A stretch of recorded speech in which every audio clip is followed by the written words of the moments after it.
Yo, welcome back to another episode of Texas Underground. I am your host, JVaz. As always, make sure you follow us on all the social media pages at The JVaz Show. The show is brought to you by La Conecta. Make sure you check them out at shoplaconecta.com. You can get, we got the Fussy Dyes, we got the Cut Energy Drinks para que andes al 100. We got the air fresheners, the rolling trays. I don't know if y'all can see the rolling trays, but we got the rolling trays. They got different designs on them. They got a lot of cool shit on them, man. They got the hats, they got the lanyards and shit. And make sure you guys check them out at shoplaconecta.com. This show is also brought to you by GT Digital Distribution. If you're an independent artist looking to take your music to the next level, make sure you check them out at gtdigitaldistribution.com, and they will help you take your music there. And I know a lot of you guys use, your TuneCores and whatnot, but you can talk to them directly with any issues you might have, and they'll get that fixed right away. And man, let's get right into it. Joining us today, this one's overdue, bro. I know we've chopped it up before, and we were supposed to make it happen, but I was in the transition of moving from one place to another. But everything in due time. Joining us today, man, you might have seen him on TikTok, you might have seen him on the news, you might have seen him all over social media. This man went viral here a couple of months, about a year ago now, actually, huh? Something like that. Yeah. And we're gonna talk about that. We're gonna talk about all his other projects. Houston's, what would we call it? Houston's, is it unofficial or official? I say, I'm waiting on them to make it official. Yeah. And when they do, we'll say official. But right now, I just say unofficial. Global ambassador. Cool. The ambassador of the Houston Astros, man. Mark Drew, what's up, man? It's Mark Drew. What it do, baby? What's up, man? How you feeling, bro? I'm doing real good, man. Yeah. Making a lot of music, living life, Staying busy. Man, Staying very busy, very busy. Yeah, man, it's cool. I knew you worked in production, and I've been following you on Facebook for a while now. Yeah. And one of my boys was working on some music, and I had heard some of your production, so I was like, hey, hit up this guy. He'll work on your shit. Yeah. And he's about as happy as he can be. I don't know if he's still working on music, because I think he took a little break, but he was sending you some music that you were producing for him and whatnot. Right on. And I was like, oh, that's cool, man. And then eventually, we linked up and whatnot. Yeah. And shit, here we are today. But for anybody who might not be familiar with you, bro, let's take this from the very top, man. Mark Drew, you are from Houston, obviously. Yes, sir. Did you grow up around music, or how exactly did you get into music? I mean, it came from just being a creative kid. Like, I would like draw, color, like play with Legos and build like cities all the way up. So like when like music, no one around me was like playing music or like into it. It was just one of those things where I just loved to create. And then as I got older, like, I was really inspired by certain artists that made me want to rap, and then inspired by other producers that made me want to produce. It all kind of just like made sense. Like, that would be like the next medium of me to just enjoy self-expression. Yeah, that's crazy. Because I remember, I love music, but before music, I was big into art. Yeah. Like you said, coloring and all that. Yeah. Like, I remember I went to school in Waller, which is about an hour from here. Okay. And I ended up at the Houston Rodeo, and I got like third place or something. Hell yeah, right on. So, I was in the rodeo too as a kid. Yeah. And then it's crazy how one creative thing helps you evolve into other options. You say you were inspired by a lot of artists. What artists were you inspired with as far as music goes? Growing up, my favorite rapper was always Jay-Z. I loved a lot of like artists from like New York, Midwest, and of course like down here. Jay-Z was probably like the number one. And then as far as like producing, I think Kanye made me feel like I could rap and produce. Yeah. Because, because I ain't never been gangster. So like when I was like trying to write and shit as a kid, I was like, man, no one wants to hear, I ain't never killed nobody. I ain't never sold drugs. Like, the hell they want to hear me talk about? When Kanye came through and kind of like made it possible for you to be a normal person, or like not with like a traditional rapper and still like control the energy in the room. I was like, bad, I'm about to do this shit. And I'm glad you mentioned Jay-Z being one of your influences, because when I listen to your music, obviously it doesn't sound so H-Townish, which is dope. And it's kind of like East Coastish, so that kind of makes sense now that you mentioned that. What song was the one that made you be like, you know what, I'm about to start rapping? That one song that just sparked. I couldn't even tell you, because like I think it even came from like, I remember in kindergarten they made us like write a poem for Mother's Day. Yeah. And I wrote something for my mom, and it's probably like the most like 5-year-old, 6-year-old shit you could write. But like but she like loved it so much, and like it was fun like rhyme and then have someone get a reaction out of it. And so that came to just like here and there. Or I would like remix songs in my head. Like I was big on like Swisher House mixtapes too. It's like, you know, like Chameleonaire was like one of my guys, and he would take hooks and just like remix them, and so I would do that kind of myself, and it kind of naturally progressed to. So I don't know if there was a song that made me want to write, but I think it was just like so many things just in life kind of led to one place. But let me ask you this. I know you dropped Undrafted last year. Yeah. We'll talk about more of that project here in a second.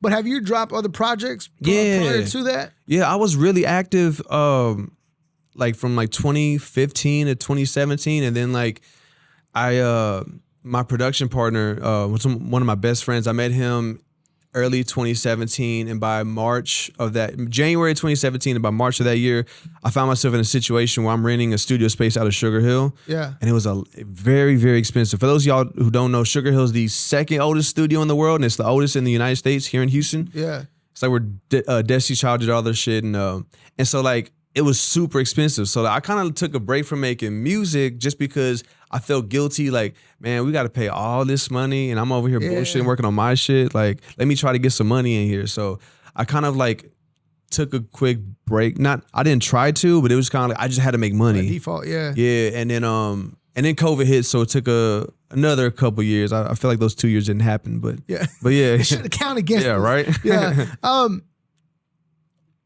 Did you get a chance to work with some dope artists when you were out there at Sugar Hill? Yeah, man. I got to work with some incredible people. A lot of people from Houston. I even got like J. Cole came by the studio one time, and like I had to plan. I was like Loud, that's my production partner. He was asleep, and I just heard Dreamville was coming. Like he had this concert that night, and I was like, "Yo, wake the fuck up! J. Cole's coming! Like let's just make beats, and he's gonna have to use the bathroom at some point. Let's like keep the door open and let's blast these shits." That's exactly what happened. And so like we actually got to meet him, and like. That was like the biggest artist I was able to like send beats to and talk to directly, and have him like have an artist, and he's one of my favorites of all time. Having someone of that caliber tell me, "Yo, like your shit's tight," or like have his team come in like, "Yo, what y'all working on is fire." Like we're struggling, like trying to make $1, and like to have someone to, and like I would hear his shit always on the radio at all times. Yeah. Matter of fact, the beat I sent to him, he never used it. I'm keeping it until like he meets me and like knows who I am. It's like, bruh. That shit back, remember that shit? Like, you got to get on there now. Like, hey, that's dope, man. Like, the fact that the plan actually worked out. Yeah. Because, we always, as fans of certain artists or whatever, we always make this plan in our head of, all right, when I meet so-and-so, this is how it's going to go down. And most of the time, it doesn't go down like that. Yeah. So for it to actually work out, that's kind of cool. It was hard, though, bro, because he booked like a 10 to 10 session, 10 p.m. to 10 a.m. Yeah. And we had already been there from like 3 p.m. So by like 4, 5 a.m., we're struggling. And he didn't go use the bathroom. Like if his session ended at 10 a.m., he didn't use the bathroom till like 9:45 a.m. So it's like we was waiting for a long time. I'm getting coffee after like cup of coffee after cup of coffee, but we made it. Yeah, that's dope, bro. Yeah. I feel like you said it's the second oldest studio in the world. Yeah. I feel like working there, you learned a lot, or I would think. Yes. What was the biggest or the most important thing that you got out of working from working at Sugar Hill? I got to work with some like people with like Grammys casually sitting on their like desk, like to work with some like incredible like geniuses, really like some incredible minds, and really just have them like tell me like, yo, what you're doing, like you're doing what you're supposed to be doing, and like your shit sounds great. Like that was like kind of like, because it was always like I thought myself sounded great, but to have like some really bright minds come and tell me like what you're doing is just continue to build on that. That was the most important thing. Yeah. Things like that, like support like that is always very important, bro. Because like I say, you already have your own struggles or whatever you're going through. That put that doubt in your head, like maybe you should just get a 9-to-5, and because this is what happened to me. Like, bro, maybe you should just go back out there and get a 9-to-5 and forget about this. But then you get those words of encouragement without them even knowing. Maybe it's just the routine of them telling you, "Hey, this shit is dope," and it builds that fire. Like, you know what? Fuck that. Maybe I can sit here for another 6 months to a year. And maybe it's gonna happen for me. And I say this because anybody that's watching could comment on here that I've shared my story before to where I was about to, this is it, bro. Like, I'm about to get me a 9-to-5, and the week that I got a 9-to-5 is the week that I got that phone call that changed everything. Right on. So it was just kind of like, that's okay, fire. So this shit wasn't meant to happen. Yeah. You know what I mean? And again, those words of encouragement make you like, okay, I'm on track. I'm on track for this shit. So, what made you leave Sugar Hill? What happened with that? They had just wanted to go in a different direction. They got a new owner, and he wanted like because the previous owner was letting us like have like the smaller rooms like for other producers, and the next owner wanted to turn all those like smaller rooms into new studios, so it kind of like didn't fit the picture for us to be in there, and it kind of like I mean, they don't owe us anything, but it did kind of mess things up a little bit. But it was one of those things where like, man, we'd have been through so much shit. Like, it's like, what else you want to throw at me to kind of slow me down? It's not, you can try, but I'm not going to let you, you know? Yeah. And that's around the time you started. Whoa, hold on. Let me slow down for a little bit. Let's talk about Undrafted. Yeah. Let's talk about Undrafted. We'll talk about everything. Undrafted dropped last year. It was a 5-track EP. Yeah. I told you, I like the whole track. I mean, you start off with Tuve, which I'm assuming it's about Tuve. But my favorite track was I Don't Got the Time, because everything you were saying on there was so relatable. Cool. But before we get into that track and anything else, let's talk about Undrafted, the title of the project, and you know what was the idea behind bringing this project together. Well, COVID had just like kind of started to simmer down here, and I was like, man, I want to get back out there. I want to start like performing again and connecting with people, but I can't really do that. I was gonna like release singles. I had a couple singles out already, and I was like, it's just not enough. Like if someone called me wanting to perform, like I don't have enough material. Like I just put out 2 singles, and that's not enough for me to do like a 15, 20-minute set. Yeah. So I wanted to do like something that wasn't too long, wasn't too short, serve its purpose, but make the most relatable music that I can make while making sure like the beats still bang, the hooks are still catchy, and it's just something that like I feel like people make music for the club, right? Which is cool. I ain't knocking that at all. It's fun. But like when you go to a bar or club, I know you say you're busy, you don't have much time, but when you do go, what time do you usually go? What time do I usually go? Usually on a weekend, and if I go like on a Tuesday, usually like a 5-6 p.m. Is that a bad example? Because that's when I go. No, well, let's just say like people who go like they wait till like 11 to go out, right? Oh shit, no, I'm not that young no more. I guess I'm trying to speak for that demographic, right? Yeah. So they go at 11, right? And they're there till 2. That's 3 hours, right? Yeah. There's 24 hours in a day, and people are only making music for 3 hours. I was trying to make music for the other 21, if that makes sense. Gotcha. Okay, I get what you're saying. Yeah. Okay, yeah. When you say, I know it took a while to get there, but like that's the analogy I was trying to draw. Yeah. Okay, gotcha. Because man, it's been a while since I showed up to the club at 11. I feel you, bro. Me, same here. I'm just like when we were young. Yeah. It made sense to show up at 11. Now it's like, nah, let's make it worth it. Let's show up at 9. So I might be out by 11. Yeah. So Undrafted. Yeah. Tuve, track number 1. I wrote a little piece that I like. Okay. And you say on there, how I've been a secret and the loudest at the same time. Yeah. I just felt like I used to suck, dog. I used to like be really bad at making music when I first started. For all of us, right? And it's for like most of us. Yeah, like we only get better with time. And so like I got like to a point like, damn, like as a producer, humbly speaking, like it's not too many like big or small that I'm putting above me right now. I feel as a rapper, it's like I'm coming into my own. Like I'm really liking what I'm doing. I feel like I got something unique, and not too many people know about me. And that's like that's how everyone starts off, right? Not too many people know about it, but it's like I still feel like I can compete with anybody in here. So the song behind, like the whole thing behind Tuve was, you know, if you follow his story, nobody believed that he could be what he is now. And it's kind of like me kind of foreshadowing what I see myself becoming. No one's going to see that from me. I've never been Houston enough. I don't talk about the same, which is cool, you know. It's just, I get it. Yeah. I've never been like gangster and like, because every rapper from Houston like is, and it's like, I'm not trying to like throw shade at nobody. Nah. It's a common personality, right? It's a copy and paste, right? At this point. And again, no disrespect to nobody. I know that's the shit that we like, the shit we grew up on. Yeah, it's fun. But it's a copy and paste music scene. And it's like, I want to, you know, kind of like be the person that shows people you don't have to be that. Because like although I'm not Houston, I feel like I'm the most Houston because we're a huge melting pot of different cultures and different ideas.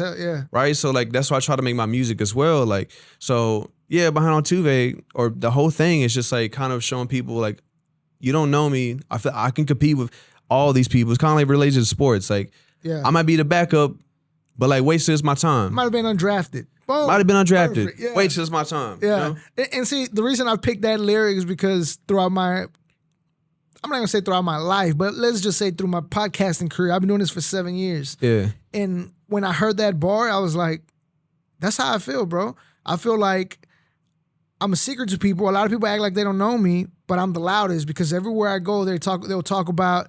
I mean, not to take credit from anybody, but a lot of the podcasts that started that are still doing their thing right now, I've somehow been involved with them and helping them grow and stuff. So I was like, you might not know me, but I have a lot to do with a lot of the shit that's going on with the common podcast. denominator, man. Yeah, and so when I heard that, I was like, I can relate to that because I might be the biggest secret. People are just starting to know about me. Yeah, but I've been out here since I've been involved in the music scene in Houston since I was 16. I'm 35. Yet a lot of people don't know about me. So I was like, I fuck with that. I really like that. Well, that makes me happy that you resonate with it. Yeah, man, and not just that song, bro. Like I said, the whole project, I really fuck with it. I told you this when it came out. You know, I checked it out. My favorite track, I have a segment that I bring on here every now and then. Is the lyric breakdown, and I wanted to break down I Don't Got the Time. Let's do it. This whole track, my favorite track of the project. I told you this. It's mine too. And it's very relatable. Everything you spoke on is very relatable. And a couple of things that I want to break down real quick and talk about is I'm just in a different state of mind. I ain't with it if it's cutting into my creative time. I fuck with that bar because, as I mentioned to you earlier, sometimes I'm real busy. I mean, Saturday, it was my homeboy's birthday, and I've been knowing him since like 5th, 6th grade, and he hit me up, hey, last minute, we decided to go out if you want to join us. I said, fuck. I said, well, I'm going to be out here till 9. I'll hit you up on my way out. By the time we get out, they're like, well, look, they're about to close the bar. You know, we'll see you tomorrow. Yeah. Cool. Well, tomorrow I got to be back up here again. Yeah. And sometimes people get a little upset about it. But unfortunately, this is my creative time. This is my space. This is my job. Yeah. I can't stop doing this or take a day off from this to go have a drink. And it's nothing against my friends. It's just, I'm not with it if it comes to my creative time. That's how I was able to relate to it. But can you talk to us about, you know, the meaning behind what it means to you? Well, yeah, just like you said, man, it's like, you know, they say like, what's that cliche ass line that says if you do what you love, you never work a day in your life. Yeah. Like, that's not true at all. You work harder than everybody else. Like, work harder than whoever said that's like, dog, why are you lying to me, man? Like, you made me think I'm about to, like, you know, enjoy every day. Like, nah, man. Like, I mean, of course, creating's cool, but like the business behind it, making it your living, like that shit sucks, man. Yeah. And so it's like I have to be on that because if I don't have enough of that, it's like treating it like a store. I gotta have so much product that I can shop to make you want to come in here. Because if you walk into a store and you see 2 or 3 items, what do? Ain't shit I like here. And they got a shit ton of selections. Like, like they work their ass off to be able to bring that in there, to bring you in, so that way you can you eventually find something you like and become a customer. Yeah. Same thing is I got to make so much music to make sure that everything is like lined up perfectly. I could put out a song every month. I have songs for the next 2 years, once a month. So like, just like you're saying, I have to do this, and if that means I got to miss out on a few things, that's what it means. It's cool. I love you. Yeah. I want to be there. When I'm where I want to be, I have a little more time. Yeah. I'm just not there yet. Yeah. Oh man. See, that's a whole other thing that I can relate to what you just said. I was having this conversation with a friend the other day, and I was telling them like I have a lot of free time now. Mm-hmm. I'm like, and you know, a couple years ago, before COVID, I had got into keto, and bro, I went down to like 280 something. Right on. Completely different person. Hell no, not right on because no, I'm saying no, like keto. I know like keto, like, you know, kind of get you in a little like. And now I'm back to like over 300. So I told him, I said, I got nothing but time now. So I'm join the gym, and I'm gonna start. You know, that's why I told you I have 2 gallons of water, drinking nothing but water all day, and trying to get that discipline going again. But it's where the fuck was I going with this? You talking about, you know, not having enough time, and now you have a little bit more time. Yeah. And then they were like, well, you should have been doing that from the get go, taking care of yourself. I'm like, I get that. I just didn't have the time for it. I had to focus on one thing, and unfortunately, even though you know health is more important, I was focusing more on this. Now that I have this going, now thankfully I still have time to take care of myself and make those corrections that need to be made. So again, I really love that part of the song. Nice. I'm not going to talk about it. Well, I don't have the exact bar. That's why I'm not going to talk about it. Yeah. But I do have a part where you said, I've been absent for birthdays and couldn't make accomplishments. And at some point on there, you talk about, you know, it came to realization that when grandma had a stroke and it changed things. Before I give you my breakdown, just talk to us about, you know, I think it was the second verse on that track. So every summer until I was like 13, me and my sister spent like at my grandma's house. We were with her every day. And I remember like when I was like 13, like I was gonna be like, that was the last summer because like I'm old enough to start watching her and I like by ourselves when my parents went to work. And I remember like me, my sister, and my grandma just crying because it was like we kind of knew like we're not gonna see you as much, and you're like you're such a constant in our lives. And we told her like we're still gonna come see you, and we did when I was a teenager. But once I became an adult, I hardly saw her. Only like holidays, some weekends here and there. But like most of my time was spent towards like trying to get good at this shit. And when she had a stroke in 2018, I was still at Sugar Hill, but she was really hard of hearing at the time, and this was her first time in the hospital. And when she would try to do like physical therapy, some of the doctors like they thought she didn't know what they were trying to ask her to do. But like there's just certain people when you know how to communicate with them, you only can communicate with them. So I knew like there's certain volume I had to speak, I had to get up in her ears. So like I stopped going to the studio every day and went to the hospital just to help her with her physical like therapy. And I was with her every day. And bro, everything she did brought me to tears. Like she was like the most like the biggest sweetheart, bro. Like she would get her food and she would ask the people feeding her, Did you eat today? She was more worried about it. Yeah, I'm like, and I would have to walk. I was like, oh man, like I'm like breaking down in tears. And now because I would feel ashamed too. Like it's the most beautiful human being I've ever seen. Selfless, all about her children, her grandchildren, and I couldn't make the time to go see her. So when that happened, everything else changed. So you know what? Like I'm still gonna like go really hard, but if that means I gotta like make some time, like, and that's why I got with my girl and like decided to be like tell her like yo, I'm all about you. Like I know I was kind of really bad with time before, but that's gonna change. Yeah. Same thing with my family. It's like look, because do I really want this stuff? But at the same time, how would I feel if she would have passed away? She ended up being fine now, but like if we thought we were gonna lose her, if she would have passed away in those last few years, I hardly got to see her. I would hate myself forever. So I don't got the time took on the second meaning as like I don't got the time means once you lose time, you can never get it back. It's gone forever. Now you can just focus on what's ahead of you and try to make the most of that. Correct. So that's what that second verse is about. Is exactly what I guess that's exactly why I liked it, because when I heard it, I was able to relate to it in a way of last couple of years I was so focused on chasing this crazy idea, crazy dream, whatever you want to call it. You're after, you get so busy chasing it that you start missing. You might have showed up to a couple late birthday parties and whatnot, and you in your brain you're like, it's okay, there's always next year. But the truth is there might not be next year. Might not be tomorrow. And when I heard it, I lost my dad 2 years ago. Right? I'm sorry to hear that. And me and him were about this. We were starting to become this close. Yeah.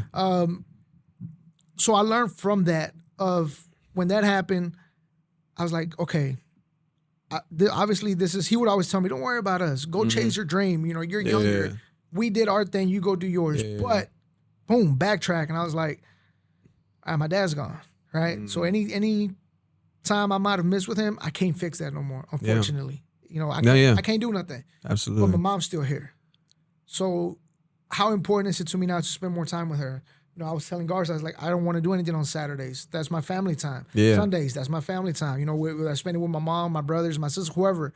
But it's like, I want to chase this dream and we can do it Monday through Friday, just like we're working a 9 to 5. Mm-hmm. But I need some time to spend, with family. It's essential, Because again, I can't fix any mistake I made with my dad, but it made me realize that slow it down. What's meant to be is going to be meant to be. You can't change it. Yeah. And spend more time. So when I heard that, it was. I was absent for birthdays. I was absent for my niece's birthdays. Late to my mom's birthday.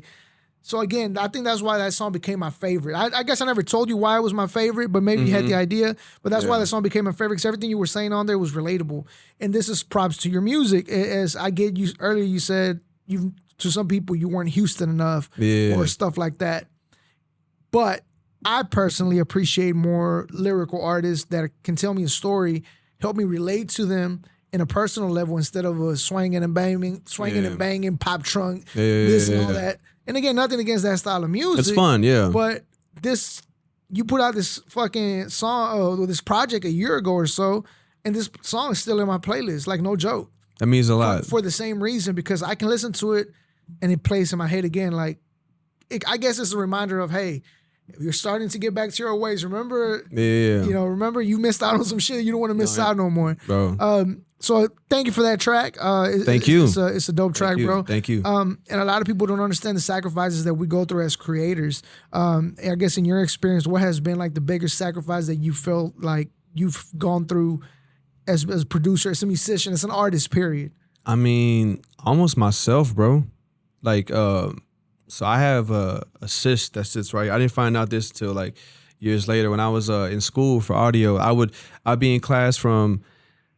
I'll be at the studio to try to like learn. Like I would find someone else's lab time and just go sit in and try to learn from them from 10 to 12. Then from 12 to 3, I had an audio class. And from 3 to 6, I had a production class like for beat making. And then I'd get something to eat. And then until 2 a.m. I'd be in the studios. And then all the stuff I didn't know. And when I was in the studios, for the most part, I was watching other people work just to write down what they were doing and maybe ask questions later or go look it up on YouTube. And then I'd be on YouTube for another 3 hours at home. I didn't go to bed till like 5, have to be up at like 8. And so I would have seizures, but I didn't know they were seizures at the time. I just thought like, damn, I woke up, I bit my tongue real bad. My head's killing me. And I went to a neurologist after a few doctors and they said, sound like you're having nocturnal seizures.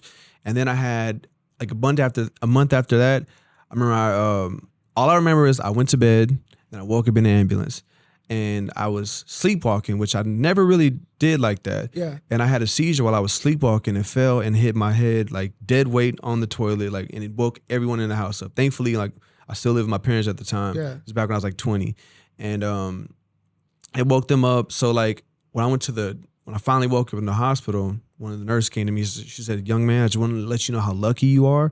Because I don't know if you're familiar with like John Travolta's son.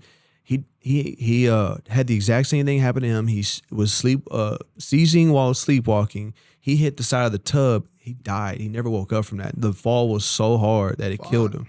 So like when they found out that I was having that because I wasn't sleeping, I was getting 2 or 3 hours of sleep every day. And going to sleep 5, 6 a.m., waking up, trying to be at school by 10. So I'll probably wake up like 8:39. And so that was what I almost sacrificed ultimately. Yeah. Myself. Luckily, I have it under control now, but back then I did not. Yeah. Man, this goes back to what I was saying, I guess, when people tell us to take care of ourselves, because again, health is wealth in any shape or form.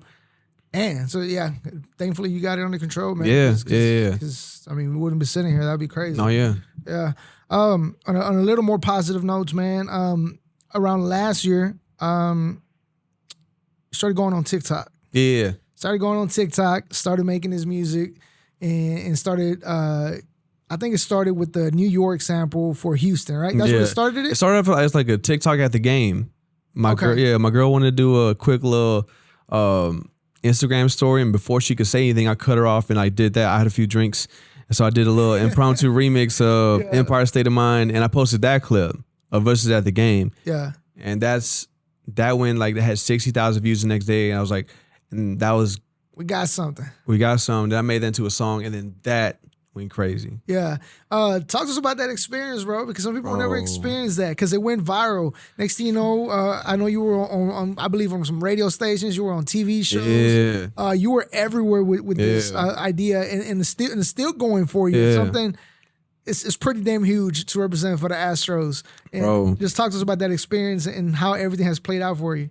Man, like nothing, I can't even put it to words like how grateful I am for the people of Houston who got behind me, and like after, because I would do videos every night. Yeah. I'd be up to like 3 or 4 in the morning working on them and barely getting any sleep. It goes back to where and so so the people who show like so much support for, like, I'm talking about children to like women in their 70s and like older guys and like, you know, people our age and like, you know, even like Gen Z, like 20-year-olds, so like all ages, all different types of like people from different walks of life to show support and like changed my life, bro. It gave me, I mean, I don't ever see myself quitting. I'm just not wired that way. Yeah. But that made me, like, every now and then I'll get reminders why I do this, and that was the biggest one I ever had. Big one. Yeah.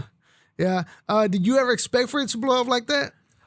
I would say after the first one I said when we were at the game, I was like, if they like this, like, they don't know that I produce and like, yeah, and I'm about to make this shit like a grand, like a grand video. So like, they're gonna love that shit. Like, so like, but that was the only one. There was another one where I did probably which is the most unrapper thing that I've ever done. I did a cover of Backstreet Boys' "I Want It That Way" by Jose Altuve. Yeah, I remember that one too. And it's funny, like that was like a joke, and like, and I was like, that's probably gonna go viral, but like just because it's funny. But yeah, those are the only two I kind of had a good idea. The rest, bro, it's just crazy. Because you even got to perform at the parade, correct? At the parade, man, in front of that's nearly 2 million people, bro. Like, dog. Yeah, that's hella dope. I don't know. Yeah. How cool is that, man? Because obviously you're from Houston, so be able to represent for your city in that way and have people, you know, that fucking, what's it called? The stamp of approval. Like, yeah, we rocking with this guy. It's the coolest thing, man. And it's something I like take with like responsibility, even like moving forward, like since I have like children looking at me and like investing their like emotional support in me, like I have to like remember, like, I got to do this the right way. I can't be irresponsible with like what I say. I can't be irresponsible with like how I act. Like I have to, almost like I'm like a politician, but not in a bad way, but like in a good way. It was like, it keeps me like, because I still have 3 nephews, another one on the way, and a niece. They're all like 5 and under, so like they see that shit and they're just like, so it's like I had like that, and then all the other kids who show support. It's like I now like kind of like feel with like John Cena, like kind of like why he never becomes a bad guy. You know what I mean? Like he's all you're right. John Cena can't be the bad guy because kids love that man. Yeah. Man, so earlier this year, obviously, last year. Well, my time's fucked up. Last year we won the World Series again. Yes, sir. So earlier this year, around March, you dropped "Ready to Rain," right? Yeah. Talk to us about that single and the reaction you've been getting from the fans. Oh man, like people have been like showing support again. So it's a blessing to. I was a little afraid like when it happened, like will it go away? But like to see that people still like show support and are still like even the stuff that isn't Astros are still like tuning in, or still like sharing it. And of course, it isn't what it was before. It's not like not every post isn't going viral, but at the same time, I see like I care more about the reactions. Like, do I get a positive reaction from this? Like, if it goes viral, cool. If it doesn't, like are people enjoying it? Impact, like are people enjoying it? Am I giving something of value to people? That's what I'm caring about. So as long as it's doing that, that means the world. Yeah. And the video was pretty dope because I believe, obviously you have Mattress Mac at the intro. And if I'm correct, you did it. It was somewhere around the stadium, correct? It's just, so it was at the stadium, and then right across the street from the stadium at Kobo's, that Kobo's, bar. Okay, yeah. So that was your latest drop. As far as any other upcoming music, what you working on? What can we expect from you? Man, a single every month starting August 25th. I have a comic book reached out to me like after the World Series that happened. It's like, yo, we got this cool comic book. We're looking for a theme. Like, you mind making a theme? And I was like, yeah, I've never done that before. Like, send me one. Let me check it out, see what it's about, and I'll get some in a couple of weeks. And I made something like pretty soon, and I actually ended up loving the song. We never put it out. We teased it for quite some time just because I had other stuff that was coming out before that, and then they're going to be at a convention this month. So all right, well, since it's August, I think it's something that like if you love comic books, you're gonna love this song. If you just like catchy music, you're gonna love this song. If you just like something that hits hard, you're gonna love this song. So it's something that like while it's for a comic book, it's also pretty universal as well. Yeah. See, man, and I think that this goes back to what you said earlier, not being Houston enough. This is where it's playing good for you. Yeah. Because you're able to do all these other things with your music, not just focus on a Texas or a Houston sound. So again, props to you to be able to do that, to still represent for your city, but your way. I mean, what are the chances for these comic books to reach out to who's one of our biggest, Slim Thug? Yeah.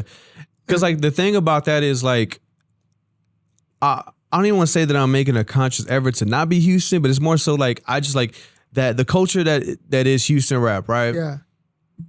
The normal everyday Houstonian that is a fan of that doesn't live that life. Yeah.